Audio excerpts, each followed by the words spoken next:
بسم اللہ الرحمن الرحیم۔ عزیز طلبہ السلام علیکم ورحمۃ اللہ وبرکاتہ۔ آج کے سبق کا آخری جو اس سبق کے یعنی سبق نمبر 1 مرزا محمد سعید کا آخری پیراگراف ہے وہ بھی پڑھنا ہے اور ساتھ اس کے کام بھی دینا ہے کہ جتنا بھی کام سن لیجیے گا پہلے کہ جتنا بھی ہم نے سبق پیچھے پڑھا ہے تمام کا تمام دوسری ویڈیوز اس سے پہلے والی ویڈیوز کے اندر پارٹ 2 پارٹ 3 پارٹ 4 اس کے اندر اور پارٹ 5 کے اندر ان تمام کے الفاظ معنی آپ نے یاد کرنے ہیں اور اس کے ساتھ ساتھ میں کچھ آپ کو ایم سی کیوز بتاؤں گا، وہ ایم سی کیوز بھی آپ نے یاد کرنے ہیں اور اس کے ساتھ ایک خاکہ کی تعریف ہے وہ بھی آپ نے یاد کرنی ہے۔ جی تو آج کا پیراگراف جو ہے وہ یہاں سے شروع ہوتا ہے۔ دیکھیں آخری پیراگراف لکھا ہوا ہے موت برحق ہے، یعنی یہ موت کا وقت متعین ہے، سچ مچ موت آنی ہے، اس کو کوئی بندہ بھی ٹال نہیں سکتا۔ موت برحق ہے، مرنا سب کو ہے، مگر مرنے میں فرق ہوتا ہے۔ مرزا صاحب نے خاصی عمر پائی، مطلب لمبی عمر پائی، مگر ان کی وفات کا صدمہ اس لیے زیادہ ہے کہ ایسے قابل اور ایسے شریف اور ایسے وزادار لوگ زمانہ پیدا نہیں کرے گا، مطلب سلیقے والے لوگ۔ افسوس کہ پروفیسر مرزا محمد سعید اب وہاں ہیں جہاں ہماری نیک آرزوئیں رہتی ہیں۔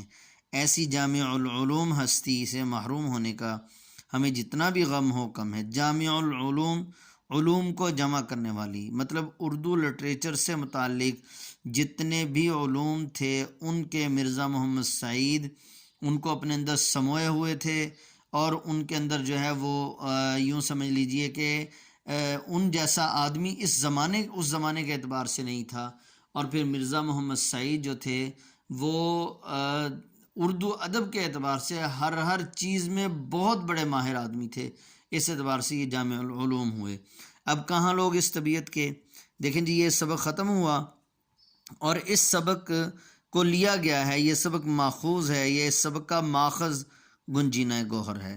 یہ مرزا جو ہے وہ شاہد احمد دہلوی کی کتاب ہے اور یہ اردو کا یہ سبق یعنی سبق مرزا محمد سعید یہ صنف ادب کے اعتبار سے خاکہ بنے گا۔ اب یہاں پر خاکے کی تعریف بتائی گئی ہے، دیکھیں جی غور کریں۔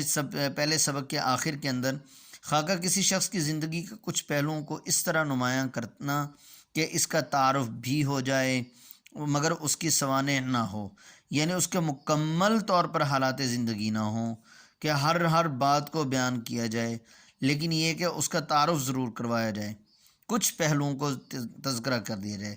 خاکہ کہلاتا ہے۔ خاکے میں اس شخص کے افکار و کردار، خوبیوں اور خامیوں پر روشنی ڈالی جاتی ہے۔ اردو میں مولوی عبدالحق، رشید احمد صدیقی، شاہد احمد دہلوی اور محمد طفیل نے عمدہ خاکے لکھے ہیں۔ جی اب آ جائیں سبق کے شروع میں، اسی سبق کے شروع میں سبق مرزا محمد سعید ہے۔ جی یہاں پر دیکھیں یہ ایک بات بتائی گئی، یہاں پر جو چیزیں میں آپ کو بتانا چاہوں گا کہ انہوں نے اب سے 55 سال جو ایم سی کیوز خاص طور سے بن سکتے ہیں، کتنے سال پہلے سر عبدالقادر کے رسالے میں مضامین لکھے؟ 55 سال پہلے۔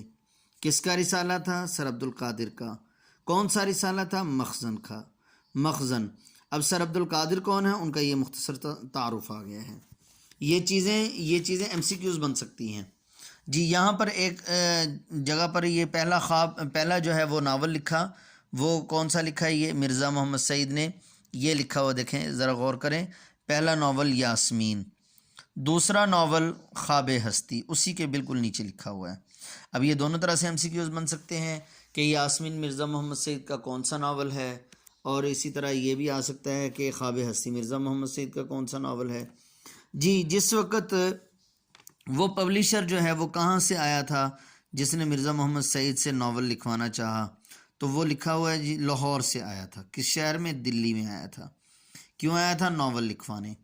پھر جو ہے وہ مرزا محمد سعید جو ہے اس زمانے کے اندر جب ان کو آفر کی گئی تو وہ آفر جو ہے وہ کتنے روپے میں اچھا خاصا ناول لکھ دیا جاتا تھا؟ 200-250 روپے میں۔ تو اس نے کتنے کی آفر کی؟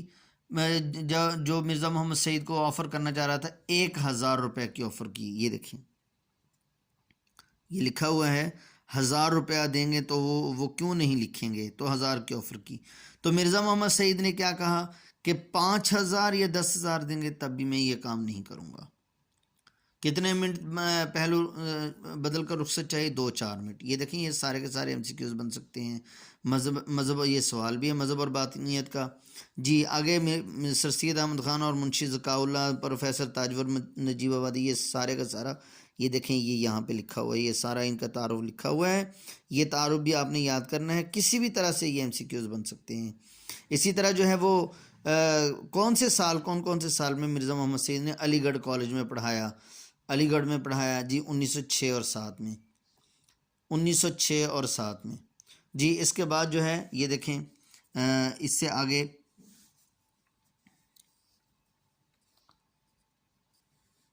یہ تمام کے تمام ناموں کے بارے میں بھی میں بتا چکا ہوں۔ یہ تمام کی تمام چیزیں، ایک بچوں بات یاد رکھنا کہ کسی بھی سبق کا خلاصہ یاد کرتے وقت اس کو رٹا نہیں لگانا، بلکہ جو اہم چیزیں تاریخ ہیں، کتابیں ہیں، اسی طرح جو ہے وہ یعنی تصانیف وغیرہ ہیں، شخصیات کے نام ہیں، ان کے کارنامے ہیں، ان کو مختلف طریقے سے ان کو ایک ہی پیج پر ترتیب کے ساتھ لکھ کر اس کو اچھی طرح سے یاد کر لیا جائے، اور پورے سبق کو اچھی طرح سے 2 یا 3 بار اس کی ریڈنگ کر لی جائے، اس کو اچھی طرح سے مطالعہ کر لیا جائے، اس کو پڑھ لیا جائے، تو مجھے امید ہے کہ انشاءاللہ اسٹوڈنٹس کو جو ہے وہ خلاصہ یاد ہو جائے گا۔ تو آج کا سبق جو ہے یاد کرنے کا یہ سن لیجئے، ایک تو یہ جو الفاظ مانی جو MCQs بن سکتے ہیں وہ الفاظ مانی یاد کرنے ہیں، اور جو ہم نے پارٹ نمبر 2 3 4 5 یہاں تک خاکے کی تعریف پڑھنی ہے۔ اجازت چاہتا ہوں، السلام علیکم ورحمۃ اللہ وبرکاتہ۔